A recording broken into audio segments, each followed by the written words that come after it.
Me llamo Joan Yebras, yo os voy a hacer la mesa redonda. Hemos estado atentamente escuchando vuestras cuestiones, vuestras explicaciones, vuestras preguntas y he sacado un poco unas cuantas conclusiones.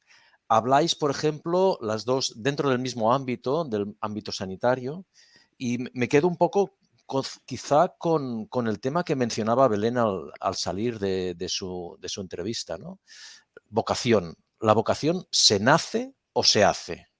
Por ejemplo, Belén. Sí, pues la vocación para mí se pueden hacer con esa vocación y también hacerse esa vocación. Tú puedes a lo mejor tener una experiencia, a lo mejor de un familiar que ha estado ingresado mucho tiempo en el hospital y te ha encantado ver la relación de ayuda de los profesionales con tu familiar. Y dices, ostras, yo quiero esta profesión en un futuro, ¿no? Entonces, yo pienso que puede ser que una persona nazca con esa vocación, pero también se puede hacer esa vocación. Muchas veces uno descubre lo que le gusta cuando contacta con ese mundo, ¿no? Ajá. Es mi opinión. Sí, por Sí. supuesto. ¿Y tú, Aina, qué es lo que piensas?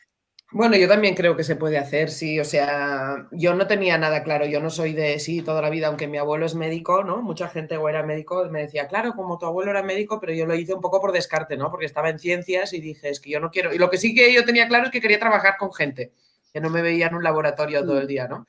Y entonces dije, bueno, pues medicina porque es trabajar con gente. Y dentro de la medicina las otras especialidades son como más, se llaman especialistas focales, ¿no? Pues pulmón, corazón, no sé qué, y nosotros somos como más generalistas, ¿no?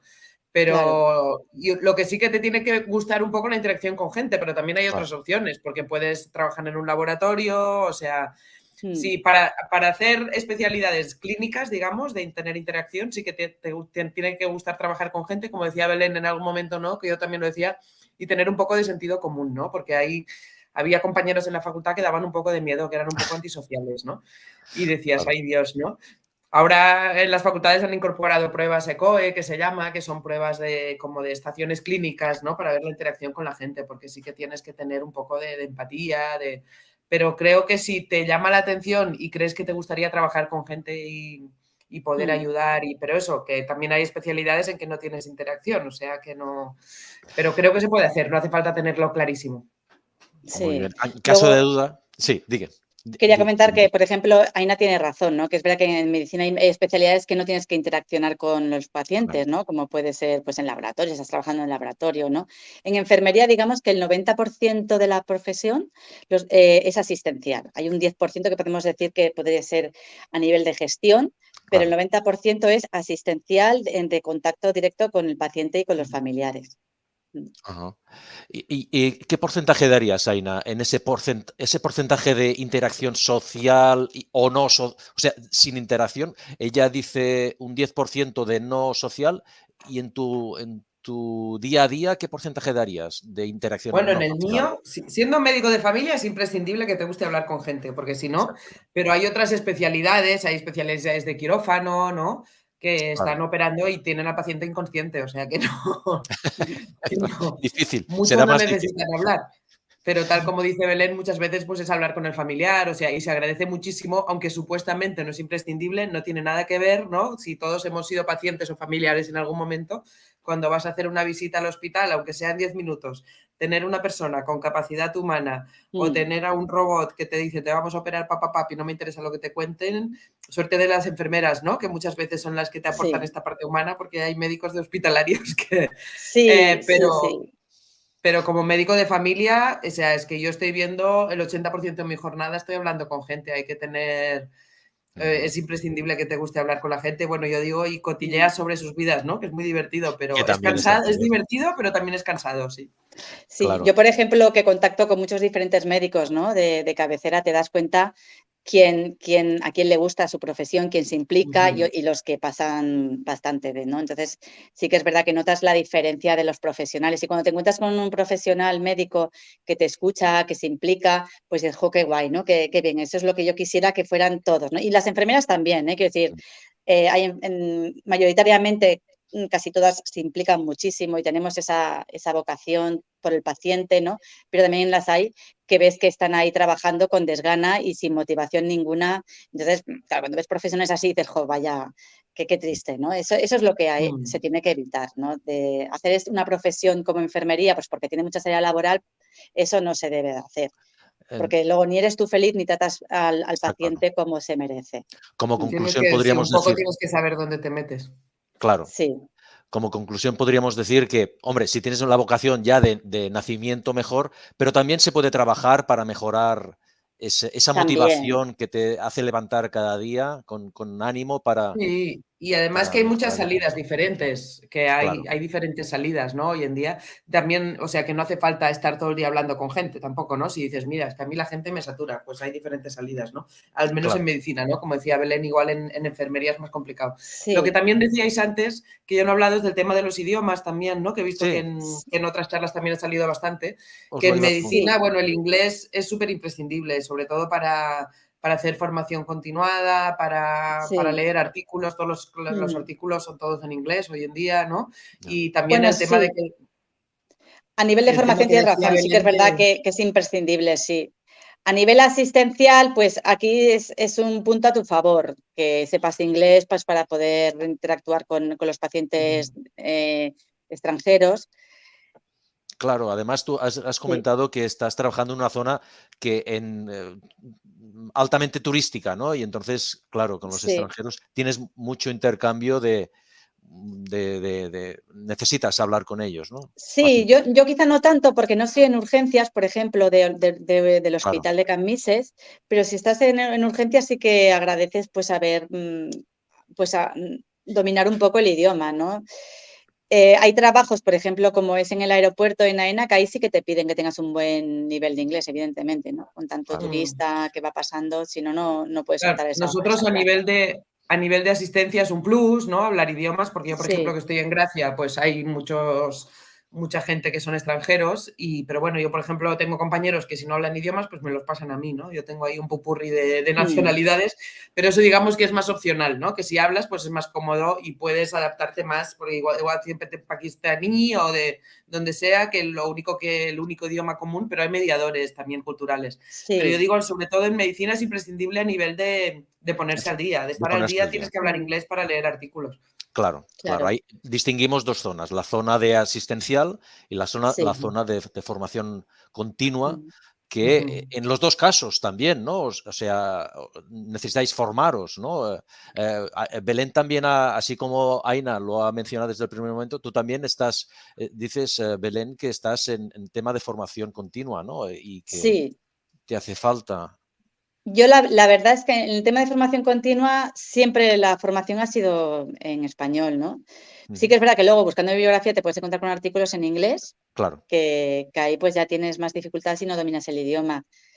Pero sí, estoy de acuerdo con Aina, que es muy importante dominar el inglés hoy en día pues con el tema de formación, ¿no? Incluso si quieres llegar a hacer un doctorado, ahí es imprescindible, si no me equivoco, de dominar el idioma. creo que tenemos alguna pregunta a través de YouTube. Nos van a dar paso a una pregunta externa. Hola, buenos días. Vale, Aina, Belén, ¿qué tal? Hola, Joan. Hola. Hola. Hola.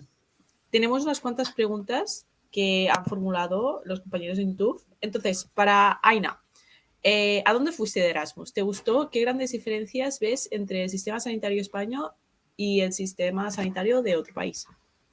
Mira, aprovechando la pregunta, os iba a comentar que Belén también decía de lo del extranjero, ¿no? Que hay mucha gente, hay muchos médicos de familia y médicos en general, y especialmente de familia, que yo tengo compañeros en Suecia, en Inglaterra, en Suiza, ¿no?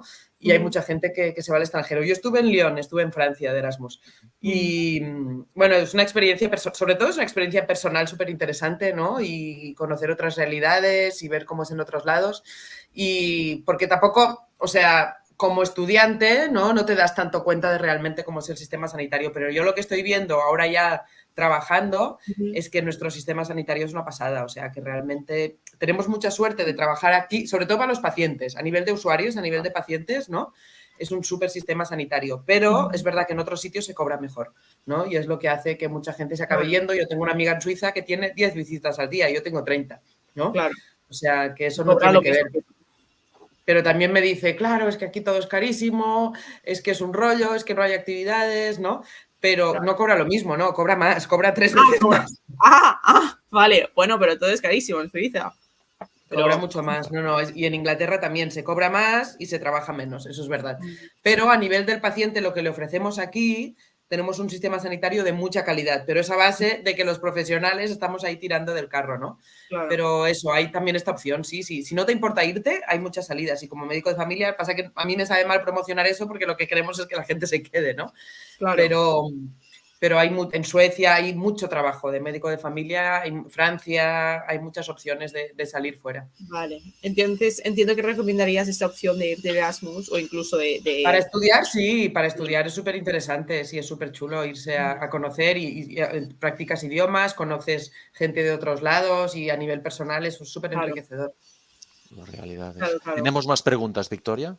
Sí, mira, ahora tenemos una pregunta para las dos, para Aina y Belén, de Sabrina Barrios. ¿En qué momentos de debilidad o falta de fuerzas, en momentos de debilidad o falta de fuerzas, qué recursos tenéis para poder remontar los ánimos? Porque entiendo que en vuestro día a día, pues, al tratar con los pacientes... ¿Quieres contestar tú, Belén, y luego contesto yo? Vale, es una buena pregunta, sí.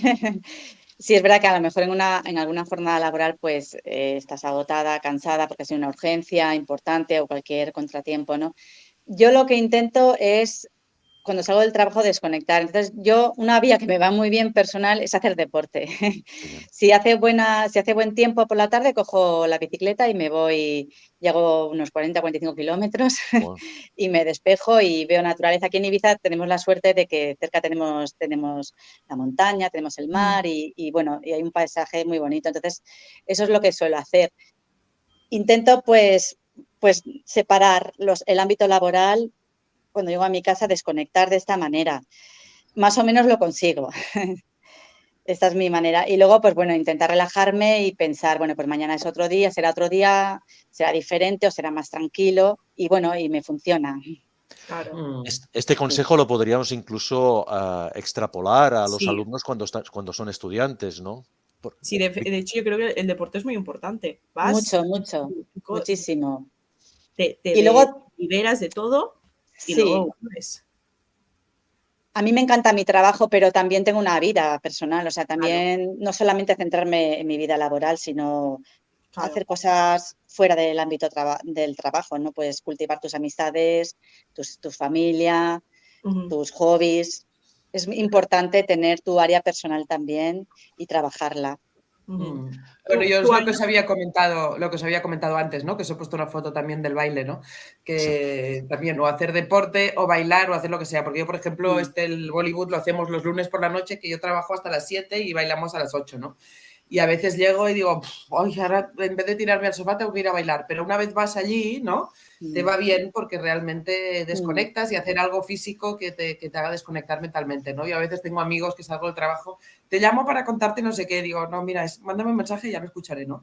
Porque es verdad que a veces te vas, ¿no? Tienes que aprender eso, con el tiempo lo aprendes, ¿no? A no llevarte, aunque me ha pasado y a muchos compañeros les pasa, de repente un sábado por la mañana, oye, que tienes que llamar a no sé quién, que ayer no me acordé, ¿no? Porque haces tantas cosas, ¿no? Y a veces nos pasa, y es un ejercicio, ¿eh? Con el tiempo lo aprendes, pero al principio no es fácil, ¿no? Porque te vas, oye, y habré hecho, y más en primaria, que es eso, que no sabemos, trabajamos con la incertidumbre, ¿no? O sea, que a veces te vas pensando, oye, este señor que me aparece que no tenía nada, y si tiene un cáncer, y si tenía algo y me he despistado, ¿no? Pero lo bueno de primaria es que lo sigues viendo, ¿no? Dices, oye, pues vuelvo la semana que viene que no me quedo tranquilo. Pero es un ejercicio lo de aprender a decir lo que se queda ahí, ¿no?